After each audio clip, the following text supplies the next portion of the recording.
everyone. Welcome back to Journey of a Fearless Female. I'm your host, Paola Rosser, and this week my guest is Iman. She's a certified grief recovery specialist, transformational speaker, and best-selling author. She works with people to help them recover from grief and trauma, elevate their self-esteem, deepen their authenticity, and step fully into the greatness they were born for.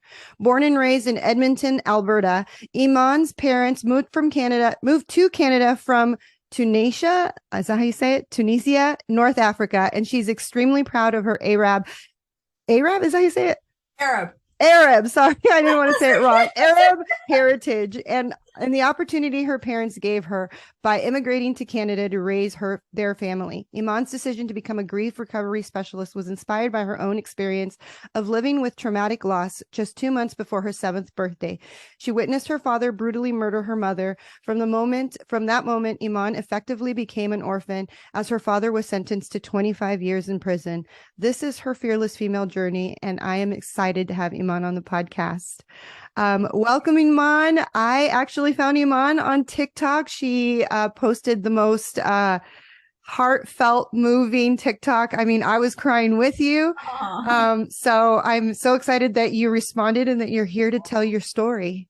Thank you so much. Yeah, that's crazy that we met that way, because that video, TikTok's so funny, but that week I had my Metro UK article come out where I was hired to write an article about like how we sort of glamorize serial killers and things like that. And so I was saying how in my experience as the daughter of a murderer, I really don't think we should do that. I think we should speak about, empowering the victims and make it a little bit, like, I understand people are interested, but a little bit more about the people who survived those kind of things and the people who are traumatized by them.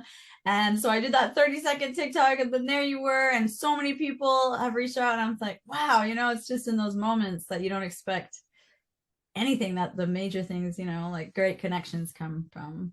Exactly. It was such a moving TikTok. And you said like 30 seconds can really grab you and make you feel the same emotions that you were feeling. And so my inner child was hugging your inner child. And I was just kind of like, she needs to be on my podcast. So tell us from the beginning how everything started and what you're doing today. Sure. So as you said in my bio, my family came from Tunisia, North Africa, and they wanted to have a better life for their family. I think they were on adventure seeking.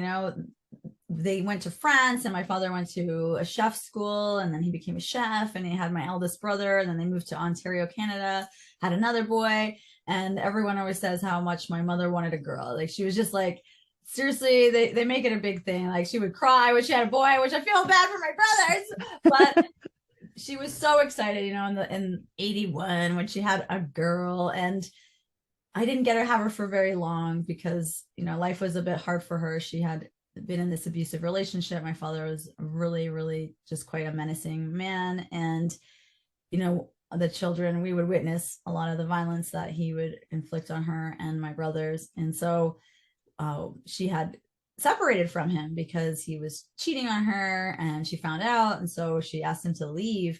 And honestly, when I look back about fearless, talk about a woman who didn't speak English, didn't have a job in her life, she didn't have her own income, and she didn't even have a driver's license. Like, she asked this man to leave her home. And I thought that, wow, that takes a lot of courage.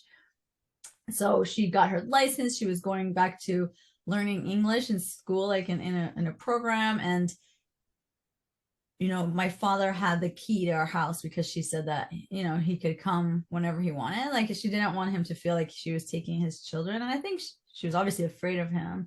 Yeah. And so he would come and go as he pleased. And so in the middle of the night, he'd come and eat after work, and he would leave the fridge open. He would make a mess in the kitchen. He would just spoil all the food and just be a jerk. And that was kind of becoming the new normal, unfortunately. We'd wake up and the house is like in a disaster, and he was just not a nice guy. And I was sleeping in my mom's bed when he left because I was like, she's my, we were so close. I was very, very shy as a little kid. And so as soon as he moved out, I was like, brought all my teddy bears to my mom's bed, and so that night, it was late June, and I had fallen asleep, and then my mom came to bed after and fell asleep, and the door opened in the middle of the night and the light turned on. And I thought, I woke up and I saw my father standing there, and I thought, oh crap, like he's home, I gotta move. So I just sort of like scooched closer to my mother to see if I could be in the middle, maybe, like get away with this. And he turned off the light, he shushed me, and I thought, oh, don't wake up your mother, kind of thing. But because it was one of those bright summer, like early summer nights, I think it was the first day of summer, and my eyes adjusted to the dark, and I saw that he was holding a butcher's knife. Oh, It was seconds. It feels like milliseconds, but he just started stabbing her, and it was horrifying. I mean, people always ask, I was 6 years old, they say like, you probably don't remember. And I'm like, listen, I remember every one of those seconds, and it's a nightmare. And yeah, so he stabbed her to death, and he ran away. And I was just shocked. It's like, if anyone's ever been in any kind of horribly adrenalized like situation, like my body froze. It's like you go numb, and people talk about deafening silence. yeah. And it was so loud while she was obviously, screaming for her life. And then it was so quiet. It was very painful. It was a very painful silence. And then all of a sudden, like I could feel something shift in my body, really and truly. Like it's like those weird holy moments, like very divine moments where you just know. Like I just knew, I was only 6. I just knew you're not going to be the same. Like this, even telling you that, like my whole body gets chills, because it was like a knowingness of like, you don't understand as a child doesn't understand like what's happening, but my soul really felt something shift, that I had to just know more, and that nothing was going to be the same. So then all of a sudden, all the lights in the neighborhood, we lived in this cul-de-sac, and it was so, I remember feeling humiliated. Like, it's like the worst moment of your life, and strangers are looking at you. Yeah. And all the lights came on, everyone's like running out of their house because the sirens, there's like police and fire trucks, like it's the ambulance, like it's weird, right? So yeah. Who called 911? My eldest brother. So while he was 15 at the time, and so while my mother is like fighting for her life, my eldest brother woke up, and he ran in, and he tried to grab my father's arm, and my father flung him like nothing. To see someone with that rage, I've never seen it again, thank goodness. But my brother flew. Like I've never seen anything like it. And he made it look like he was throwing like a towel, like it was just like, wow, like he just flew and hit the railing, like hit this. And then he ran and called the police. Thank goodness he knew what to do in an emergency, because I sure didn't. Yeah. Well, you were 6 years old. No, I know, but you hear and you just have like this crazy traumatic experience. And I can't even imagine, like you said, we do glorify the serial killers, and people are so wanting to know crime and like what happened and everything, but they don't see what the catastrophe is left over, and the children that have to endure this. And it's not something that you just, oh, it happened when I was 6 years old and now I'm all better. It's trauma that sticks in your cells. Yes. It stays with everything that I do. I cannot extract that experience from it. It's everything. It's in everything. Exactly what you said, in your cells. I think a lot of times we like to compartmentalize. That makes things sound so nice and tidy. Like, oh, even when people have a mental illness, like I have complex post-traumatic stress disorder from the trauma that I endured, not just the horrible, witnessing of my mother's murder, but then I had to live in foster care. Yeah.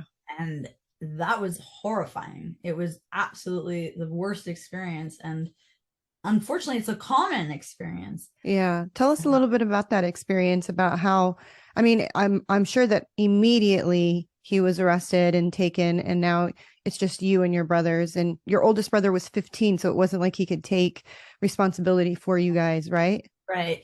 So, yeah. So I have another brother that's the middle child, and he was, 9 or 12. Yeah. So how old is he's 5 years older than me. So yeah. So he was just sleeping, and it's so sad because we all have our own different versions of that night.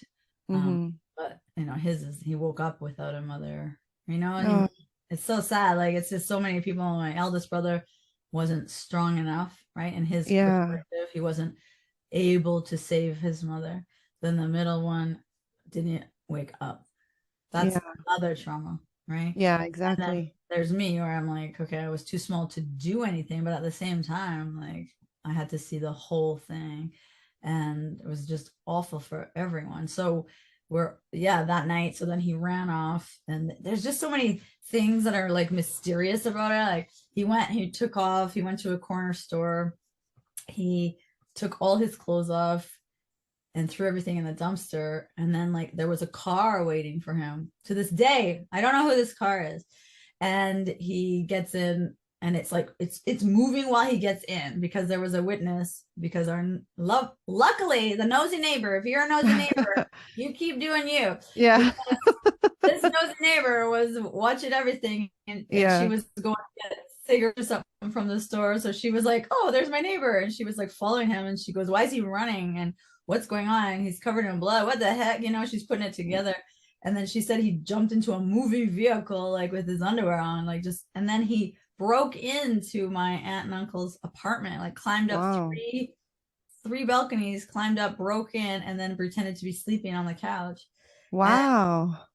so then my brother, the police asked him, is there anyone around here, right? Because like they don't know who to call for us to be safe.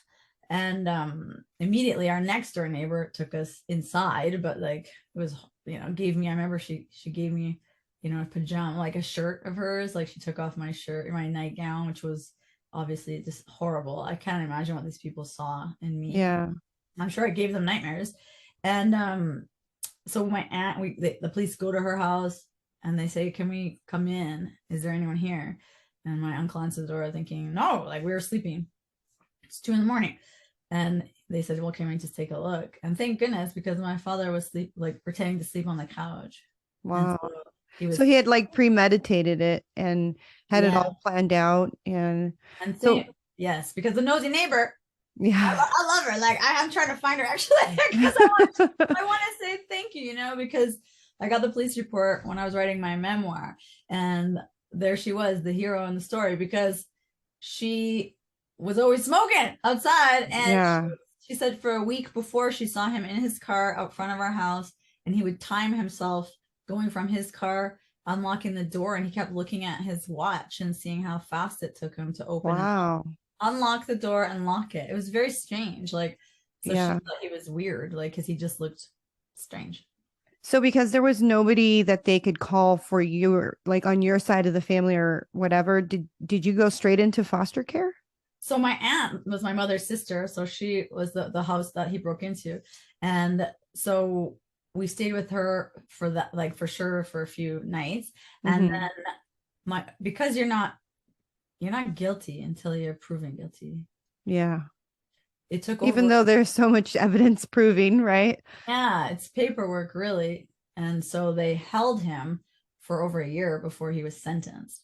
In that time, he still was my guardian.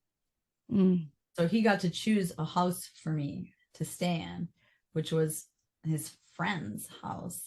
Really? Yeah. And so for over a year, I was in this house without my brothers, because he didn't own us. Like my brothers are like teenage, 12 and 15 or whatever. And he didn't care so much about where they went. They had friends. They stayed with friends.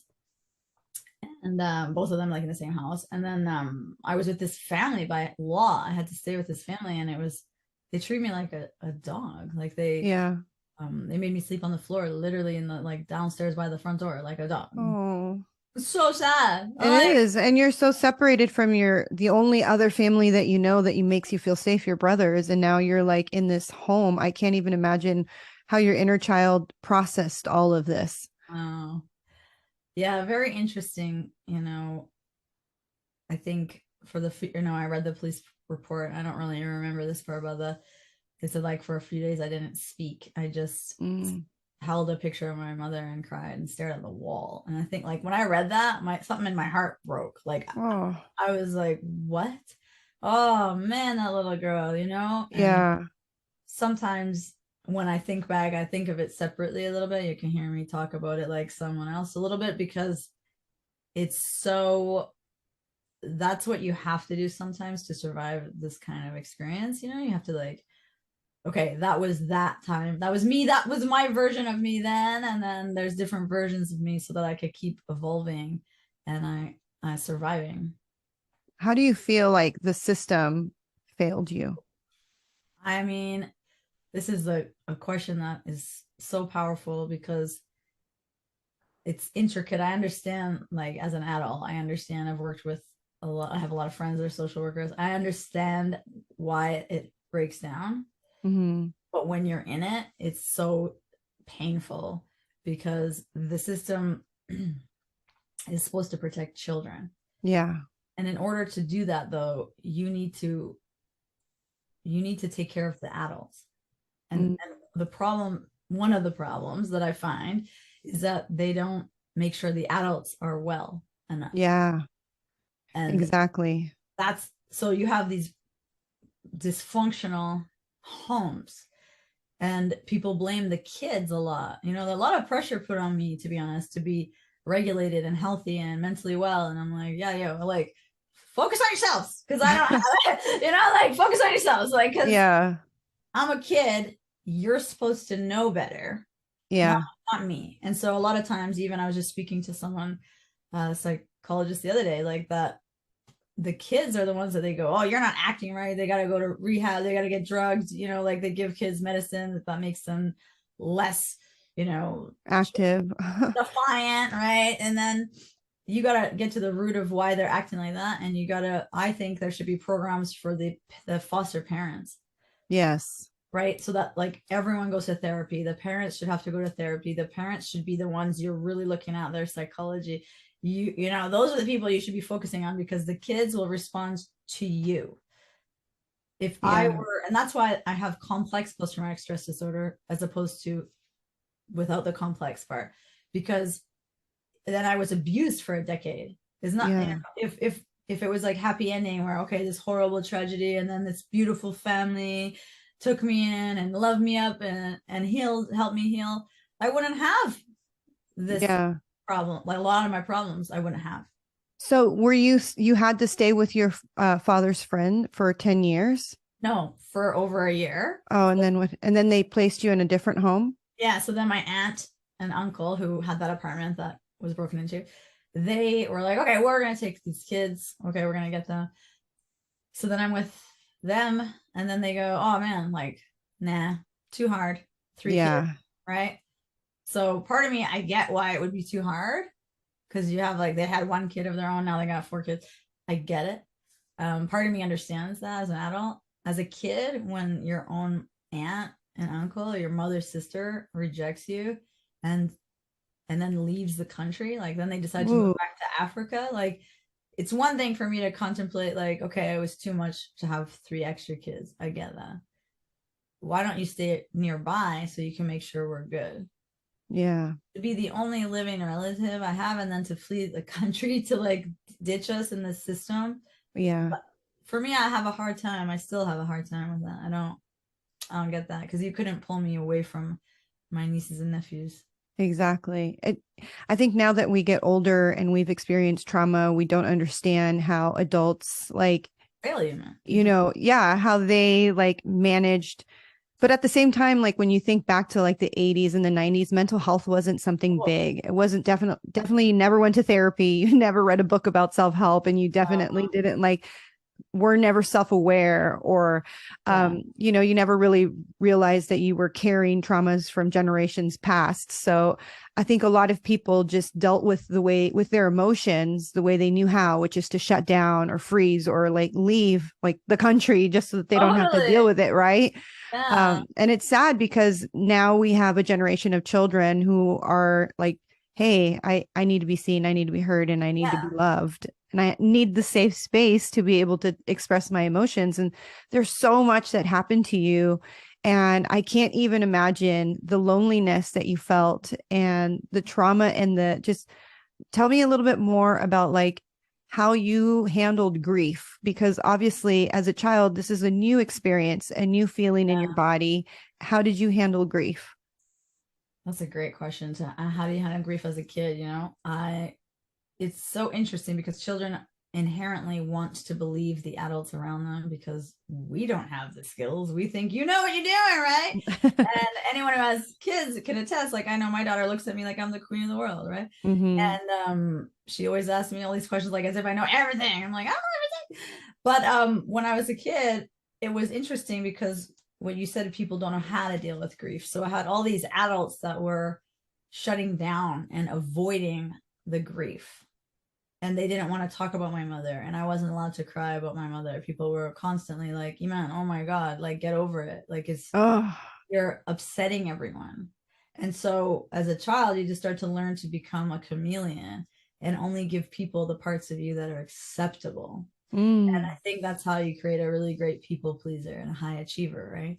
yeah. So I became aware that I am uncomfortable for people. My life is uncomfortable. I'm not soothing. Yeah. And so Like your emotions are too much for people to handle. So you're like, I'm not going to express them. that's right. You're too much. So what we do, in grief recovery, there's this term like short-term energy relieving behaviors.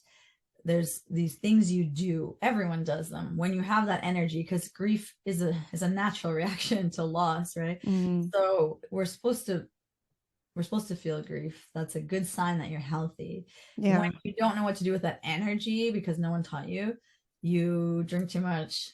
Some people have sex about it. Some people smoke about it. Some people shop about it, spend money about it. Some people work about it. Some people work out about it. Yeah. Some people veg out about it, right? So there's a lot of weird ways that we do things that some of them look great. Oh, wow. Yeah. She's a really hard worker. Oh, wow. She likes to read. Yeah. Like, so I became obsessed with literature, thank goodness. But in the bad habits, I started smoking. I was like 11 or 12. I started drinking. I stole from my foster family that I ended up with for the longest. Was the most abusive, dysfunctional people. There would be crackheads smoking crack in the bathroom. There was prostitutes in my house. There was drug dealers. Like, I would be hanging out with drug dealers and their kids, and there'd be all these little poor babies, dirty diapers hanging off them, and there was no food. These people starved me, beat Oh me. my gosh. And how does the social worker not see that? Like when they go and do visits, or do they not do their regular visits? So I went to 10 schools in 12 years. Wow. And I mean, those were all, most of them were in the foster care, right? So I think part of it is I got lost in there. People, I know for a fact, for 3 years, nobody checked on me. Not once. And that was because the reason I knew that was because they kicked me out on the street. Wow. And kept collecting checks, and nobody noticed. And I was like, to feel so invisible your whole life it's crushing. Yeah. To think like all these people failed me. And when you're a kid, I never thought that even saying that, my voice cracks, like, because you kids don't think like that. Kids don't think you're failing me. They think there's something wrong with me. I'm broken. Yeah. That makes my eyes water up. I know, it makes my heart hurt because I feel how you feel, because I grew up in an abusive home. So I know the feeling of that child. That's why I connected so much with your TikTok, because it's like, it's sad. It's sad that, like, yes, adults have failed the child. And yes, when you're a child, you don't think, oh, the adults are failing. You think I'm failing. Like you said earlier, your emotions were too much. And like when my dad passed away, I remember being at work and they would tell me, you need to knock it off already. You know what I mean? Like, you need to stop crying at your desk. And it's like, get it together. And it's like, God, get it together. Right. And you're just kind of like, I wish if I could turn the switch off, I wish I could do this. But it's like the grief, the emotions, the trauma, you have to process it. Yeah. And if someone doesn't give you the safe space to process these emotions, like you said, you go for the things that are the easy fix, the Band-Aid, the alcohol, the sex, the drugs, the smoking, the shopping, the eating, the excessive working out or working. Like, there's all these things that we do to try to get ourselves back into alignment. And before everything happened, as children, we are all in alignment with our heart and our head and our, spirit. And then when trauma happens, it's like a bomb, a grenade just set off inside your soul. And you're just trying your hardest to put all the pieces back together. Yeah. And when you're surrounded by adults who they themselves are still in their, in their war zone, and they have letting grenades go off, it's like, what are you do? So Yeah. how did you finally, like, what, when you finally exited the foster system? Tell So us about that. yeah, so while I was a child, I just became a chameleon. I'm doing everything that I can to stay alive. And I also started hating myself pretty bad. So I had a pretty low self-esteem. I was hanging out with the wrong crowd. I was doing things that I wasn't proud of. And I just hated myself. Like, to say that I hate myself, like, I mean it. I used to hate, like, it was a very strong word and a very strong feeling. Yeah. Because all the signals I got were pretty echoing that I was not good. And like, certainly God can't love you because, right? People are like, oh, God has a plan. I'm like, what? I'd love to know the freaking blueprint to that plan, man. Just like, let me know some of the pages. If you could just shoot me a little, like, let me know, that'd be cool. You're like, well, this so far God's plan's not that great. Yeah, like, yeah, it's like, okay, right. Like, what kind of faith do you want me to have? But and ironically, that's what my name means, is faith. And so, and it's like my mother is kind of just a sidebar. She named me a different name when I was born. So she named me Shehia, which means like a super deep craving, like an intense desire, because she wanted a girl so bad. Oh. And then she had a dream when I was born. She already told everybody my name is Shehia. And then she had a dream that this man came to her and said, your daughter is your craving, but she's not Shehia. Her name is Iman, which means faith in God. And she will need her faith more than she needs your desire. Wow. And she woke up freaked out. My mom was superstitious. She thought, oh my God, I begged for a girl. God gave me a girl. And now I'm going to, like, something bad going to happen to her if I don't change her name. So then she changed it to Iman, because, like, then she just wanted to follow this dream she had. And it's very interesting. It's like my mother was very intuitive, and so am I, and so is my daughter. It's so cool, this kind of, and the desire that she had for me, I have for her. It's like this soulmate connection that, like, the love that she gave to me, which, by the way, the first 7 years of a child's life are the most developmentally important. I couldn't ask for a better gift, because she showed me what it means to be loved. And nothing else ever felt right. To be treated poorly didn't feel right. Yeah. So, like, I believed to a certain degree that I was bad, but that was not all the way, because I knew that there was a love that I had once. And that, like, and you had experienced it. Yeah. And that's all I ever wanted again. Right. So as an adult, I get, like, spit out 18. I don't know who I am, what to do. I just know, thank goodness I made it. I remember looking in the mirror on my 18th birthday being like, oh my God, we did.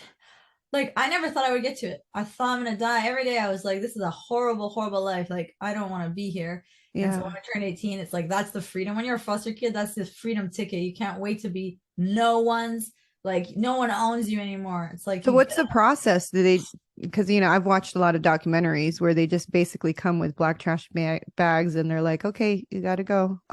Yeah. So pretty much when I moved homes, a car would show up with my stuff already in the car. And I have this teddy bear that my mom bought for me. I still have this one. I have like 3 teddy bears that my mom bought me, that, thank God, I have nothing of hers, barely. And I would see my teddy bear Snowball, this big fluffy white thing, in the backseat of a car. And I knew, like, y'all are going to take me somewhere else now, aren't you? Like, okay, it's time to go. And, so grief recovery is all about learning how to say goodbye. And it's like, I can't think of a better career for myself, to be honest, because I'm like a professional at saying goodbye. Yeah. And I've had to say goodbye to so many people and so many opportunities and so many things and so many dreams. So then when you're 18, so when I got kicked out of my foster home for standing up for myself, and for the first time in my life, I used to just get hit, and I never hit back. And I don't know what happened that day, but my foster mom raised her arms to me like she's gonna hit me, and I just, like, grabbed her wrists. And I don't know, it wasn't a conscious choice. My hands were like, we're fighting. And I just grabbed her, and all of a sudden you could tell I was stronger than her, and she couldn't get out of my grip. So she gave me 3 days notice to get out of her house. And thank goodness, like I have this guardian angel that I call my dad, and his name is Ron. And they called him and said, we're throwing her on the street. We don't want her. She's trash. You can have her or whatever. He was like a family friend that was just always so kind to me. He bought me my school shoes, and he would buy me supplies. Like, he was so kind. He knew one time I didn't have a bed. He bought me a bed. Nice guy. So he called me. Hey, I heard you don't have a house. I go, yeah, I guess. I'm saying, like, holding my suitcase, like, I don't know how to live on the street, but I'm going to learn. And he goes, I'm going to come and get you. Oh. Yeah. And he goes, you want to live with me? And I was like, are you kidding me? Like, yes. This guy I had loved my whole life. And I used to dream about being a kid that had a dad like that, because he was like happy and loving and successful. And he was just like normal, like what I would imagine normal would be, like whatever he could deserve. So I got to live with him, and thank goodness I got 3 years to live with him. And he helped me. He said, look, they're not going to care about you. When you turn 18, that's it. The world gets colder. And I thought, colder than it's been? Like, I can't live anymore. Yeah. You're like, I've been in Antarctica. How cold can it get from here? Like, oh my God. Yeah. I'm already in Canada, man. What do you want? So he said, listen, you need to go to school. You need to do something so that you can focus, because you're going to have a harder time than everybody else. And, I didn't get it at the time. He's talking about privilege. And he's trying to tell me, you don't have much. Aside from being a healthy, able-bodied, beautiful person in a country that is, first world. Other than that, babe, you're going to have a tougher time than your friends. And he said, like, pick anything. So I said, okay, I'll go to college. I'll become a travel agent. I'll travel the world. We'll see what happens. And so I did that and realized I still hate myself, So I went to therapy. I enrolled. I just thought, like, it was very humbling. And I say that, like, I didn't want to. I didn't grow up with anyone going to therapy except for me. I was the troubled person that had to be in therapy all the time. And the one whose brain was, everyone made fun of my brain, not knowing I had ADHD and CPTSD makes it, easy for people to, like, judge you on how hard life is in school. Yeah. And then you go home and you're starved and, like, assaulted.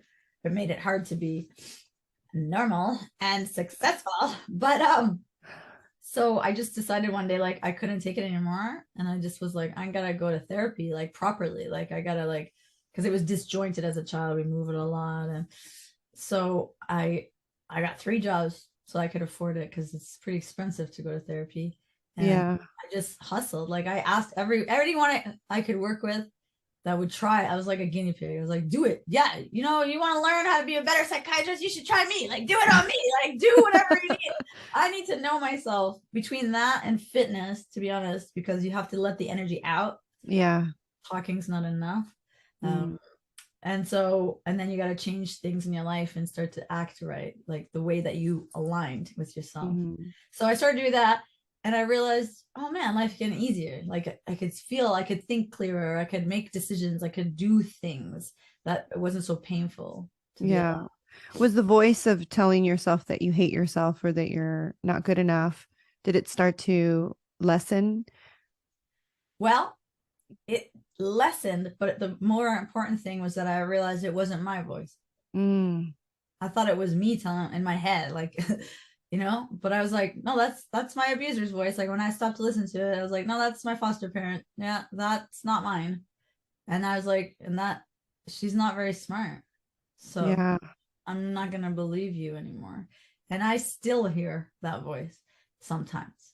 And it's like stuff gets, ingrained in you. And whenever I'm having a hard time or something's hard or I'm having a rough go, that woman's voice still in my head. And I can't tell you how much I would like to have nobody else's voices in my head. But that critic, my inner critic, became her. And so when I knew that, I took the power away a bit, because I was like, wait a minute, that's not me. That's you, and you're dumb. So I'm not going to take your advice. Yeah, exactly. So now what would you say to somebody who has a friend who's experiencing grief? Like, what would you tell them to do and not do? to tell them what to do and not to as a friend supporting someone. Yeah. Like, let's say your friend just lost their mom or their dad or their brother. And like you said earlier, it's like people don't want to be around grief. They don't, they don't want to be next to the person who's crying and sad and feeling all these emotions. They don't want to be around that. But yet grief is so isolating, but at the same time, it's the time when you need the most comfort. Yeah. And you just said the answer. So be uncomfortable with your friend. Stop being so entitled to comfort. I find it very interesting how entitled people have this right to comfort in their mind. They're like, I'm supposed to be, that's uncomfortable. I don't like it. That's uncomfortable. Well, too bad. Because some of us, I've been uncomfortable since the day I can remember. And like, people act like it's some kind of like a right. And it's a privilege. Yes. When you're comfortable, be grateful. But when you're doing anything worthwhile, you're uncomfortable, aren't you? Mm-hmm. You're starting a new project, you get married, you have every journey that is worthwhile will demand your discomfort. So people need to, honestly, I want to slap it out of people's heads sometimes. I'm like, you need to stop acting like you're supposed to be comfortable. I don't know who is telling you this nonsense. So when you see someone who's uncomfortable in a bad way, in regards to a sadness, a grief, a loss, sit with them. That's how you ease someone's discomfort. You sit with them and you go, I don't know what to say. I don't have anything for you that's going to make this better. Yeah. But do you want my company? Because I'll suffer with you and I'll hold some of that suffering for you and with you. Yeah. That is how you can show up for people. You want to avoid saying things like anything that diminishes the grief. Okay. So a lot of times you hear people, you go to a funeral and you go, I'm so sorry for your loss. He was a good man and God has a plan. No, he doesn't. Stop talking about God's plan. Okay. Unless you were in that board meeting, you need to shut it. Yeah. So don't tell people you know how they feel. Like saying things like, I know how you feel. My uncle died. No, you don't. You don't know how I feel. Because as soon as you say that, what does it make you feel? Less seen. Right. Yeah. Like, oh, now my feelings are your feelings. Oh, okay, great. I guess I'm not as unique as I thought I was because I felt like really alone. So when someone feels lonely, give them that. You can say, I won't leave you. You're not alone. Yeah. But I can't imagine how it feels to be you. And you know what? This is unfair. And you don't deserve to have this sadness. But I'm here holding you. I'm not going to let you down. So let people, because when people hear that, when they hear like, I'm allowed. Yeah. No one's telling them that. Guarantee. No, you're the only one. And so that feels like comfort because everyone else is going, well, they're in a better place. Are they? Do you really think my mother was in a better place than being with her kids? I don't think so. And telling a 6-year-old, like from my example, that my mother's better off now, or that I'm somehow should be happy that she's in a better place is very damaging, very harmful. Because then you think, so then I'm not her safe space. Right. And what about me? Oh, no one cares about you. We're just the overall plan's working out though. You know, you're like, what? And you're like, I'm 6 years old. You know where your mother should be when you're 6? Right beside you, boo. Yeah. Right? Like my daughter's almost 5. Yeah, I'm right beside her. Exactly. That's not happening, you know? So I think don't look away. Don't look away. If I'm looking at something hideous and you think it's hideous too, just let me know.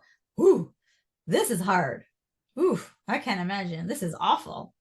Yeah. That's what I want to hear when I'm sad is like venting, you know, like this yes. Sucks.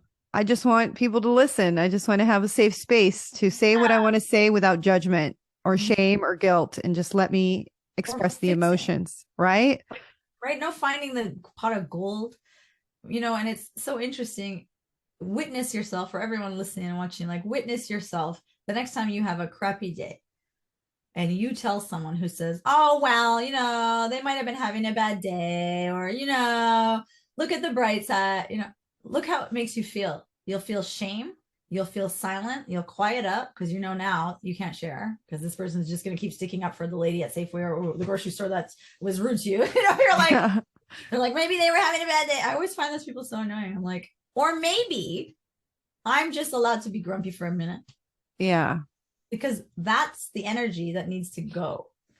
And if you don't let me leave it here with you, if you're not strong enough or willing, I'm going to go drink about it, smoke about it, watch TV about it. I'm going to go, I have to put it somewhere. Yeah, exactly. Yeah. So obviously your dad went to jail and My father. your father, and there had to be some forgiveness there in order for you to process your healing. Do you think it's necessary to have forgiveness? Nope. Nope. You do not have to forgive. That's another one of those like feel better. You don't have to, because I'll tell you why. I happen to have forgiven my father. Mm-hmm. Forgiveness is an acceptance of the event that occurred. Mm. It is not a condoning of the event. It is not oh yeah, see why you did that. I can understand. No, I don't understand why crazy people kill people. I don't know anything about that. I accept that that's what happened, and that is my story of my mother. That's how she died. Yeah. It doesn't reflect her. It was not her fault. There was no bigger magical thing that was supposed to happen in my life because of that. And he doesn't deserve anything from me. I don't have anything for him. So I don't have to tell him I forgive him. I would never. I don't care what happens to that man. People are like, let's pray for them and wish them well. Nah, I'm good. I don't have anything for you. I don't have none of that stuff works for me. I don't like it. You don't have to forgive because you can't forgive on purpose. Yeah. You can't do it. And especially if it doesn't feel good. If you're in your body, you're just saying, I need to forgive because that's what everybody's telling you to do. That's right. But if you're not ready, then it's okay for you not to be ready. That's right. And let's stop as a collective asking so much of the person who's burdened. Yeah. Don't put another thing on them like, by the way, when you're done having this horrible life, could you just forgive? Would you just put it on the list? You know, it's like, listen, I'm busy. I have my own problems, and I shouldn't be asked to do things that don't feel natural. Yeah. So forgiveness came to me. I only thought of it in hindsight. I was like, you know what? I think that's oh my God, I think I got there. I got there. Because before I used to ask, why, how, why would he do this? What is the point? How dare you? Oh my God. You know, we feel so righteous. Like you should suffer. I all this ill will to him. And I was really venomous in my thoughts about him. Mm-hmm. And then when I was 25, I hated my life, man. I was having a hard time. And they had moved him from the one facility, like a maximum security, to a minimum security. And the minimum security was not far from my house. And it threw me for an emotional mental loop, man. I was destroyed by this information. They call you, they have to tell you, hello, just so you know, your father now lives this area. And I'm like, what? Like, could this man please stop torturing me? There's nothing I want more than never to think about this man in my life again. So I started having PTSD episodes, waking up with nightmares, having like terror. I would see him. I would think I see him everywhere, right? Yeah. This minimum security, he's allowed out for certain periods of time. Like it was freaking me out. So I went to the prison and I thought, I got to look this guy in the face. I don't know. Listen, that was one of the hardest things I've ever done. I'm not recommending it to anyone else. I'm just saying, like, I am crazy about healing. And so, like, I was like, I want to look this man in the face and I want to ask him why he killed my mother. Mm-hmm. Woo! When I tell you that it was hard to go to that day was really hard. And I went there and you know what he said? I didn't kill your mother. Wow. I was like, pardon me. Like, there were a lot of answers I expected, and that wasn't one of them. And I thought, you don't admit that you killed her? He's like, no, I never did. I don't know who did it, but I'm very sad. I was like, okay, well, I saw you. So yeah. And then he goes, no, you were just little. You don't know what you saw. Unbelievable. So people can gaslight you even when you were there and they killed someone, and they can still gaslight you. So you don't trust people that injure you. Yes, exactly. So I kind of laughed to myself because I was so like laughed in like a shocking way. Like I was like, what? This guy, what? oh my God. I'm like, you're always full of surprises, man. And I thought, I will never, I was embarrassed. I was like, I can't believe I asked a crazy person for logic. Ooh, I love that. I cannot believe I went looking for logic at a murderer in prison. Like, you know how stupid I am? That was so dumb. I was like, oh my God, I feel embarrassed. I was like, wow, I will never, ever ask for confirmation of what I know. Mm. I will never look to you who hurt me to heal me. You Mm. don't have anything for me. And you have shown me my entire life that you are just here to destroy. Yeah. And I will never come to you to build or heal or feel good and filled up. You are nothing but destruction. And I thought, why I ever would go to, you know what I mean, to a war Yes. asking for peace, like give me, I laughed myself. I was like, thank you, goodbye. Yeah. And it was so healing, I have to say, because it was the minute that I realized all my life I was looking over my shoulder. This man ruled my decisions. He was in my brain. Everything I did was about him, how I was afraid of him, how he changed my life. And I want any survivor to hear, the people that hurt you aren't going to come and heal you. So you need to stop, because it's very natural as a child to feel powerless, especially when someone destroys your life and your self-esteem. So you have this inherent, like, I'm not powerful because adults can come and molest me or right, like do all this stuff, abuse me, kill people. When you grow up, you need to start telling yourself, I am the most powerful person in my life. It is me. They cannot. If they came with pain and abuse, they don't have anything good, and they will not teach you anything good. And even the most holy, beautiful, kind, generous, loving person in the world doesn't have your saving. That's on you, boo-boo. You have that. You have everything you need to thrive, to conquer, and to show us who you are. Oh, and beautifully said. When I left that prison, I was like, bitch, you ain't never coming anywhere I go again. I don't ever, like, you're not here anymore. You're not living in my head. It was me who got free from prison that day. Yeah, beautifully said. As we wrap up this episode, I wanted to ask you one last question.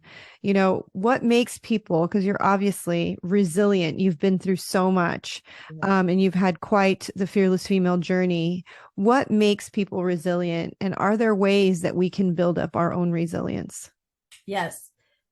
I think defiance makes us resilient. I think I don't ever, if you tell me no, I'll find another way. I'll look this way, that way. I'll build something. I'll build a wall. I'll find a tunnel. Don't worry, I'll climb. I don't listen to the answer that I hear. I listen to the answer that I need to get to the next step. If I fall, which I expect to, because I'm very clumsy and I'm very slow, I will not give up. I will not give up. I really am the most stubborn, defiant person. And I'm so not ever going to do what you tell me I should do unless it lines up with what I say I'm going to do and what I want to do. So resilience is, I think it's feral. I think it's ferocity. I think it's defiance. I don't think it's in a pretty little bow of being like holy or anything. And I think you have to have faith in something, and that you should believe what you feel here. I think this is it. And so, yeah, just keep going and never listen to anybody. Don't listen. Yeah. I love it, because this is your guiding light, your soul, your heart, your path. And it's like, you just got to listen to it instead of trying to listen to everyone else or trying to people please, or I know, because I do that myself. Yes. Recovering people pleasing is a thing, you know? Yeah, exactly. So what is your nugget of wisdom that you would leave for the women today? I would say, pay attention to how you feel around people. Pay attention to when you're putting on the masks and when you're shrinking, and you ever go home and you go, I don't even know why I was acting weird around them. I don't know why I wasn't myself. Pay attention to that intuition feeling, because that's your nervous system really starting to like warn you that you're not safe to be yourself around those people. And you need to find people that reflect your greatness, that reflect the light that is already shining. It's just like lighthouses that meet in the night and they call it, hey, yay. Those are the people that you connect with, that resonate with you, because they are also connected to their greatness. So no one has anything for you out there, but when you find good people, it's because they're shining back to you that they see you too, boo, you know? Oh, I love that. So that's what I hope for women, especially. Follow that gut. Don't you ever, believe anyone over you. So how can my audience find you? I know you're on TikTok, but where else Yes. are you? So everywhere with my name. So Iman Gatti on TikTok and Facebook. I love TikTok and I like Facebook and I like Instagram the least, but I'm there still. And yeah, you can find my website, imangatti.com. And you've written a book, correct? I have written 4 books. I have my best-selling memoir, Cracked Open, Never Broken. And because that's why I used to think I was broken, but then I realized that's just the crack got cracked open. So and then I wrote 3 children's books for my daughter, and I'm writing a book right now about my mom, so I can't wait to share it with you. Beautiful. Thank you again. Thank you for having me.